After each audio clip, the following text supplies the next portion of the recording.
Assalamualaikum warahmatullahi wabarakatuh. Perkenalkan, saya Ika Nurjana. Di sini saya sebagai dosen yang berhome base di S1 Teknik Mesin UNESA. Hari ini nanti saya akan menjelaskan pada mata kuliah termodinamika pada pertemuan keempat di tanggal 22 September 2023, yang mana submaterinya adalah zat murni atau pure substance. Assalamualaikum warahmatullahi wabarakatuh.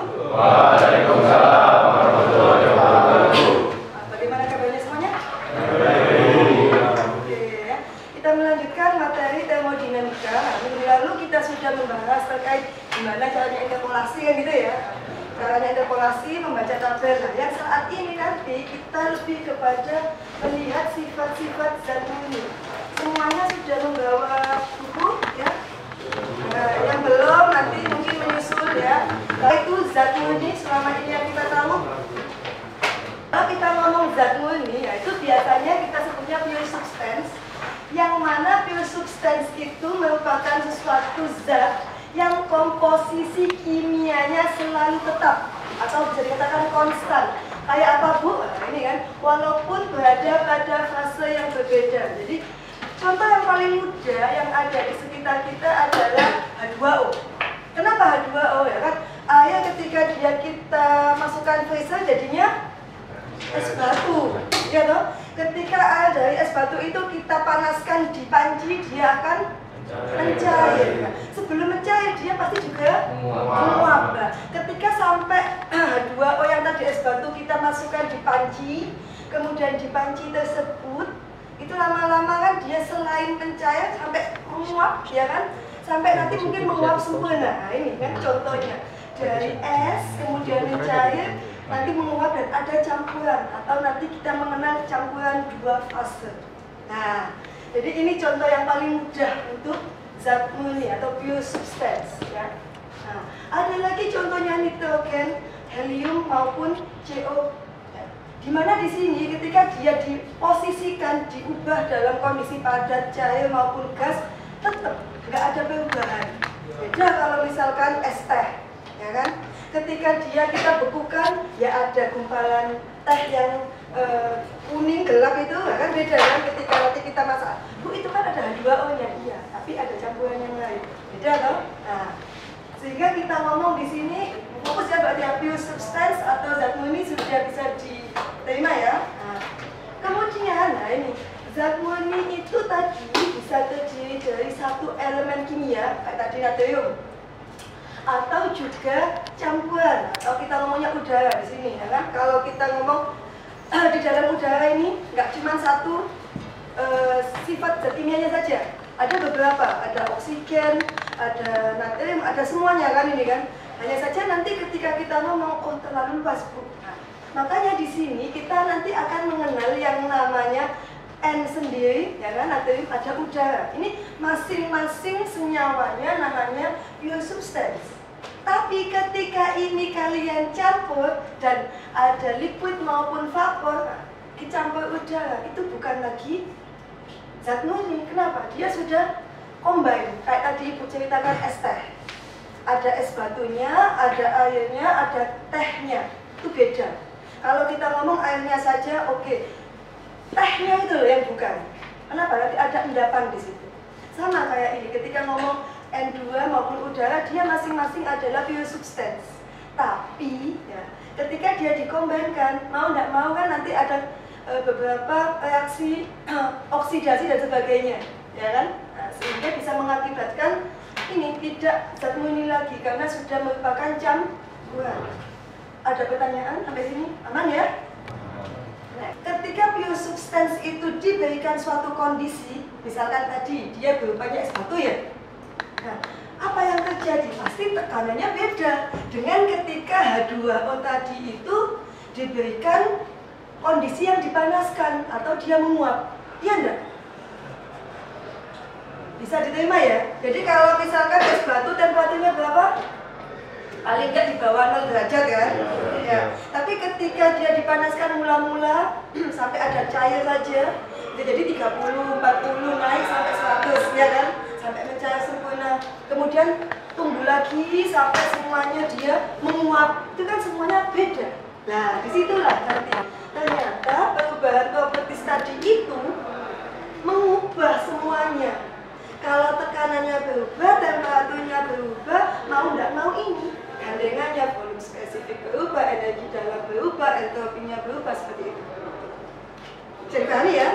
Aman. Nah, sehingga di sini ya ini loh pentingnya properties untuk menganalisa proses termodinamika dalam suatu sistem. Nah ini, makanya di sini nanti ya Anda akan mendapatkan beberapa info. Oke, fase-fase zat tadi ada padat, ada cair, dan ada gas. Nah, yang mana ketika kita ngomong padat itu kan rapat sekali tuh.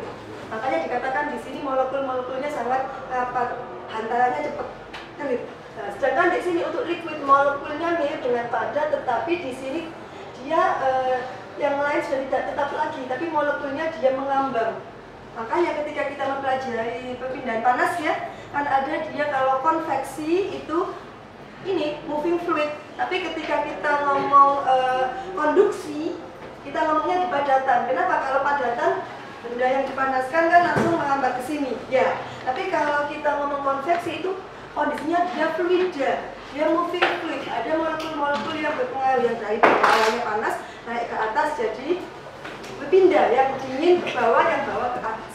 Bisa dipahami ya? Nah, sedangkan kalau gas ini lebih apa ya? Lebih berjauhan lagi. Kenapa? Karena susunannya dia acak. Seperti itu. Nah, di ruangan ini kita kan tidak bisa memegang kan? Ya, kenapa ya? Karena memang molekulnya sangat renggang dan acak.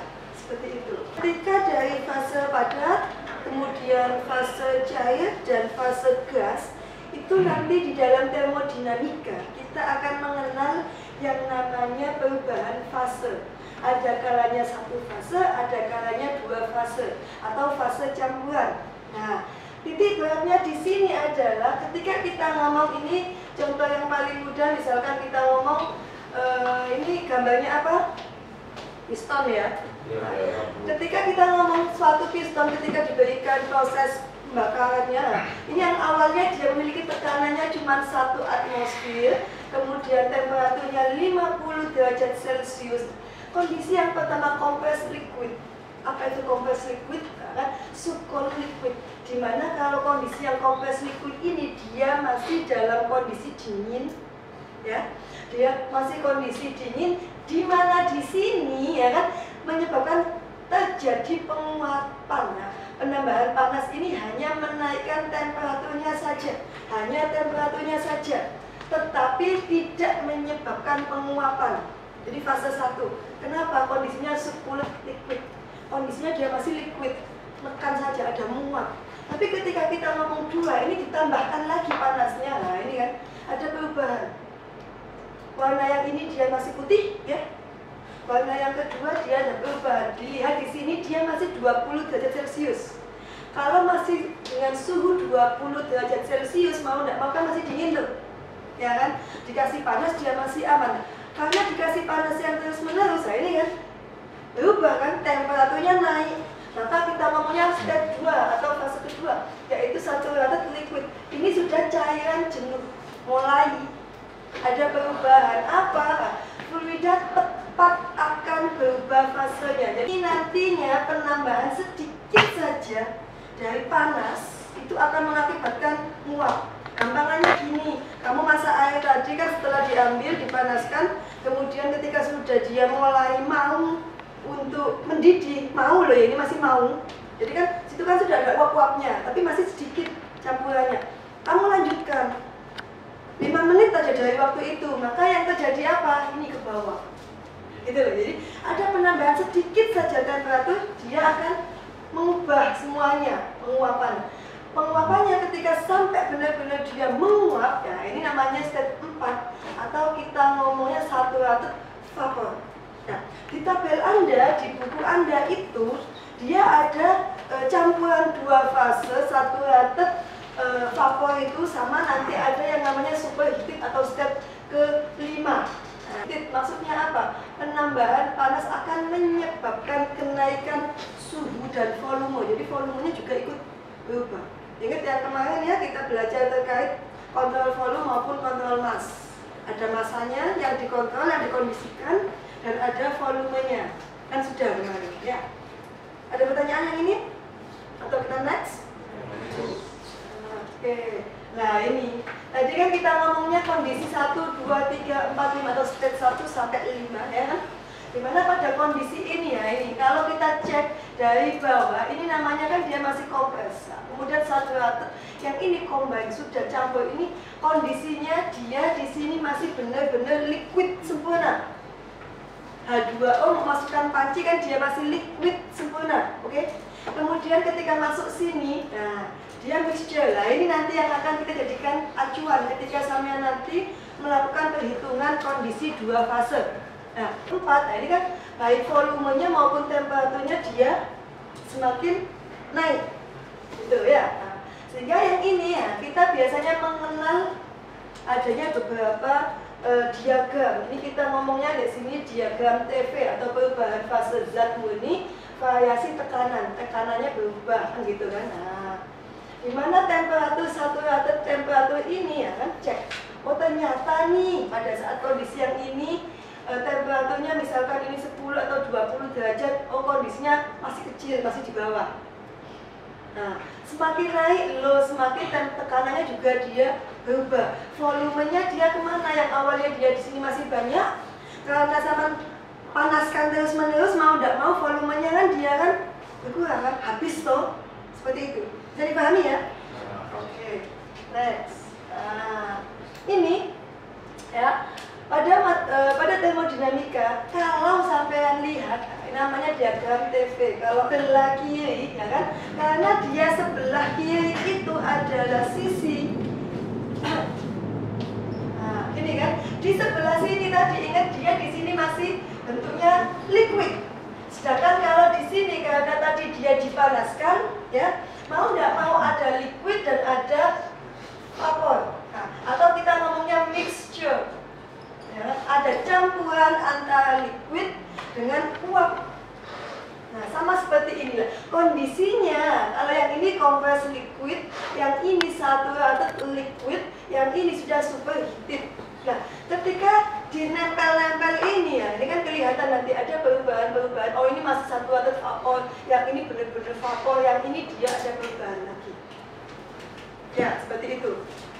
Nah, pun sama dengan ini PV-nya, tekanannya yang dijadikan acuannya. Jadi, oh tekanannya naik, maka kondisinya juga akan berubah. Tapi intinya adalah sebelah sini dia adalah liquid, mixture maupun vapor. Masih aman ya? Nah, nih ada perbedaannya. Kalau Anda lihat, tadi kan ngomong kita ada solid, liquid, kemudian di sini vapor. Nah, ini kondisinya. Jelas ya? Slide saya. Jadi yang di samping sini ya, ini dengan diagram PV ya, di mana pada diagram PV ini zat murni, yang ini menyusut. Solidnya dia menyusut. Sedangkan kalau yang ini kan dia solidnya dia mengembang. Contoh kalau yang mengembang adalah air. Benar nggak? Lihat es batu ketika kita bikin itu kan masih apa ya, dipegang itu biasa gitu ya. Tapi ketika dimasukkan ke dalam freezer itu kan kayak lebih kaku, lebih mengembang lagi. Nah, maka yang di sini kalau kita mengasumsikan, oke, yang ini loh dia diagram untuk PV untuk pure substance itu dia membeku tadi, mengembang. Contohnya tadi H2O. Yang ini apa Bu? Bisa jadi dia adalah udara dan sebagainya. Ketika dikondisikan untuk dibekukan, nah ini kan menyusut, dikompreskan, kan gitu kan? Oke ya, aman? Biar kita bisa nanti nyoba gimana sih aplikasinya, gitu kan? Ini tadi ketika ketemu dari kondisi yang ini, ya kan? Kondisi yang ini ada solid, ada liquid, dan ada vapor. Nah, kalau digambarkan secara 2 dimensi, ketemunya seperti ini. Maksudnya apa? Oke, daerah sini tadi dia masih kondisinya solid ini ya. Yang ini vapor. Yang ini dia liquid. Nah, ketika solid ketemu dengan liquid, nah ini dia akan beberapa kondisi ya. Sedangkan yang ini ketika dia solidnya ketemu dengan vapor atau liquidnya ketemu dengan vapor, maka titik pertemuan dari ketiga kondisi ini namanya triple point. Ketemunya tiga kondisi dari solid, kemudian liquid dan vapor. Ini masih teoritisnya. Nah, sekarang pun ini sama ya kondisinya tadi. Ketika kita cek di gambar samping dia solid, liquid maupun vapor. Nah ini, Anda lihat ada perbedaan. Yang ini tadi dia kondisinya solid, dia solidnya menyusut saat membeku, ada menceng sedikit. Ya, sedangkan yang ini lah, ini kan sempurna, dia lebih ke sini dan ada perubahan. Nah, solidnya dia masuk ke dalam kondisi mixture. Ya, seperti itu. Nah, sehingga gimana Bu? Coba sekarang dilihat di tabel. Tabel H2O. H2O untuk kondisi SI atau standar internasional. Misalkan saya ngomong pada H2O dalam kondisi dia mixture, dia masih kondisi saturated liquid vapor. Nanti tabel berapa yang digunakan? Tabel A2. Nah, jadi pada tabel A2 itu Anda perhatikan, yang mungkin nggak punya bisa lihat temennya. Jadi tabel A2 dan A3 itu kondisinya sama pada saturated water, tapi bedanya tabel A2 itu merupakan tabel temperatur, ya. Jadi yang di samping kiri itu adalah datanya temperatur, maka dia tabel temperatur. Nah, seperti ini. Nah, ketika tabel A3, ya kan? A3 yang samping kiri dia dikatakan bar atau tekanan, maka disebut tabel tekanan. Sudah bisa menggunakan ya? Misalkan H2O pada tekanan 10 bar, maka berapa nilai daripada spesifik volume untuk liquid? Coba.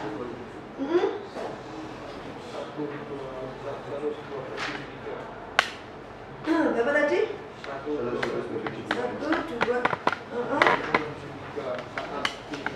Saat di liquid, oke? Oke, Mas siapa? Mas Noval. Ada lagi ini, kalau misalkan pada temperatur 150 derajat, maka berapa sih energi dalam kondisi liquidnya? Ayo, berarti tabel berapa yang kita gunakan? Tabel A2. Berapa Mas nilainya? Oke, itu untuk liquid cukup. Jadi berarti pada tabel liquid 631,68 kJ per kilogram. Nah, nilai pada temperatur 300 derajat berapa spesifik volumenya? 1,1. Oke, perhatikan di situ, di dalam penilaiannya dia kan masih dikalikan 10 pangkat 3. Artinya apa? Artinya nilai yang di sini kan tertulis itu kan, volume spesifik pada temperatur 300 derajat Celcius. Nah, itu kan di sini kan dikatakan bahwasanya berapa nilai tadi? 1,4036. Ada tanda di atas, dikalikan dengan 10 pangkat 3 meter kubik per kilogram. Nah, data yang ada di sini ketemu nilai 1,4036 kan sudah dikalikan 1000. Berarti kalau sama nulis pangkat minus 3, ini adalah nilai aslinya. Jadi aslinya itu nilainya 0,001 sekian. Tapi ketika melihat tabel kok nilainya 000 panjang, bingung kan? Makanya sudah dikalikan dengan 10 pangkat 3 di tabel. Ketika Anda mengkonversikan ke buku, ke tulisan mau mengerjakan, jangan lupa tambahi pangkat minus 3. Kalau tidak itu Anda nanti salah. Aman referensi 134A. Yang digunakan apa? Tekanannya 70 lbf per inch kuadrat, temperaturnya sekian. Cari kan sama. Coba, kalau tabel Fern apa yang digunakan? Tabel 12E. Coba, sesuai enggak? Sesuai ya, sudah sesuai ya. Ada yang masih belum? suatu kondisi tertentu ini kan bejana, ini ada 2 O-nya ya. Misalkan ini mau panasi. Nah, mau nggak mau lama-kelamaan di sini kan nanti kan naik tuh. Misalkan yang bawah dia masih liquid, yang atas dia sudah wah, berarti berapa ya campurannya ya? Yang ini misalkan 50%, yang ini 50, atau ini 40, ini 60, kan kita nggak tahu. Nah, maka kita akan mengenal yang namanya mixture tadi, di mana X itu adalah lambang atau simbol daripada kualitas campuran. Campuran apa? Campuran antara uap dengan liquidnya tadi, atau 100%. Nah, ini nilai X adalah 1, atau kita bisa ucapkan 100%. Campurannya sempurna. Bisa jadi X-nya adalah 0, masih di sini tadi. Belum ada combine mix antara uap dengan liquid atau H2O tadi. Misalkan contohnya H2O. Aman ya? Nah, rumusnya gimana Bu? Sudah mulai masuk ya pemanasannya? Nah, ini kalau kita ngomong sini aja yang paling mudah. Nah, ini ketika kita ngomong X atau kualitas campuran, itu adalah masanya uap dibagi dengan massa total. Ngomong massa total itu adalah ya uap ya liquid, ya toh? Jadi kalau ngomong oke, massa uapnya berapa tuh? 30 gram misalkan. Massa totalnya berapa? Kan uapnya sama liquidnya, jumlahkan, maka akan didapatkan ini nilai X-nya. Itu kalau diketahui massa. Masalahnya ada kalanya tidak diketahui massa, tapi diketahui apa? Diketahui volume spesifiknya yang bentuknya liquid, atau diketahui volumenya saja, atau mungkin diketahui entalpinya, atau diketahui entropinya. Nah, maka rumus yang di bawah ini bisa Anda gunakan untuk mencari kualitas campuran.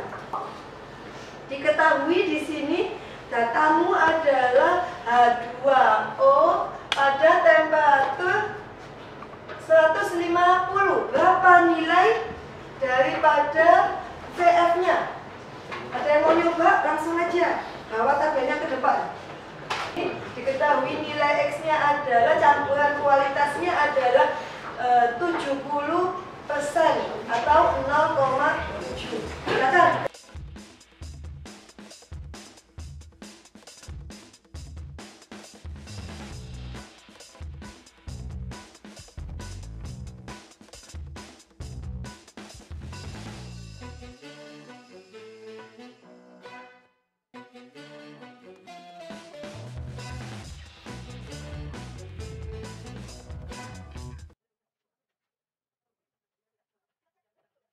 Perhitungan ini adalah V yang kecil, oke?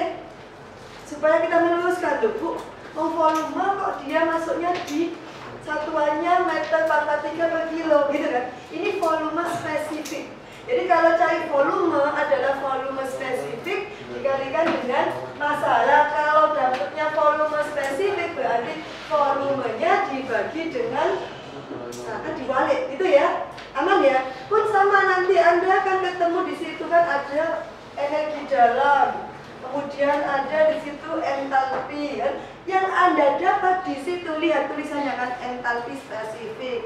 Kemudian di situ kan entalpinya ada, kemudian entropinya kan spesifik volume, internal energy masih ada info di situ. Kalau yang kecil kalau hanya gede beda lagi, sama kayak ini nanti. Yang gede berarti di sini entalpinya dia dikalikan dengan massa. Seperti itu ya, aman ya? Datamu yang ada di tabel yang sama pegang itu, kita akan mendapatkan nilainya dari mana? Ini loh, temperaturnya dapat VG-nya, dapat VF. Ya, kalau dapat VG, dapat VF, tinggal Anda, ini kan V pangkat, kalau kita ngomong Vx atau V saja boleh, volume spesifiknya kan datanya ada. Maka yang kita cari di sini adalah kualitas daripada campurannya. Apa tadi? Kualitas campuran pasti dia tidak memiliki satuan. Kenapa? Karena di atas ya, atas dan bawah dia memiliki satuan yang sama. Maka mau nggak mau pasti dia dicoret hilang.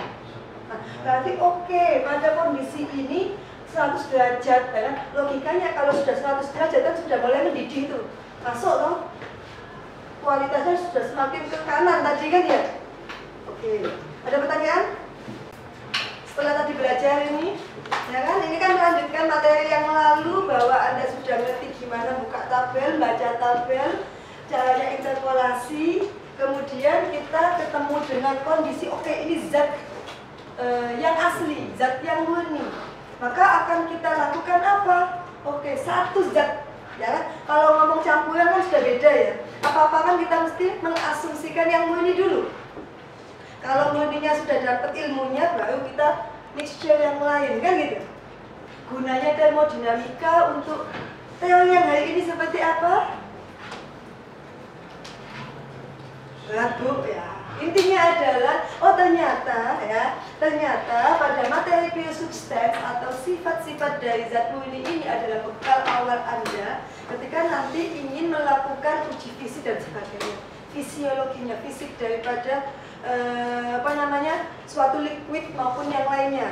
Kondisi seperti itu. Untuk apa? Supaya tahu, oh ternyata kalau yang liquid dalam kondisi liquid kemudian dia berubah menjadi padat ataupun padat liquid kemudian sampai kepada gas, itu kalau dia zatnya murni maka tetap nggak ada perubahan. Tapi yang berubah adalah propertiesnya. Properties itu akan mengubah yang namanya state tadi, keadaan tadi kan. Nah, ketika ada perubahan maka mau nggak mau di sini kita akan ketemu yang namanya mixture tadi, ya, satu atom vapor liquid combine daripada dia di kondisi yang liquid maupun vapor. Oke, ada pertanyaan? Belum? Paham nggak? Paham ya? Oke ya. Oke, minggu depan mungkin kita akan melanjutkan materi selanjutnya ya. Lanjutan dari ini kita akan lebih banyak main pada aplikasi penggunaan untuk sifat zat ini sampai pada gimana menghitung maupun aplikasi di sekitar kita ya. Absen ya, tadi kan belum di absen. Ini masuk ke pertemuan 4 pas ya, zat murni perubahan fase sesuai dengan yang ada di LPS. Kemudian tadi ada beberapa yang izin. Oke, Abian. Oke, Mas Abian. Bagus. Dwi. Izin apa enggak tadi? Enggak ada ya? Bagus Dwi, ya. Mungkin cukup dari Ibu ya. Kalau ada kurang lebihnya, Ibu mohon maaf. Semoga minggu depan kita bisa ketemu dalam keadaan sehat dan tetap semangat ya belajarnya. Untuk yang masih lupa bahwa tabel menggunakan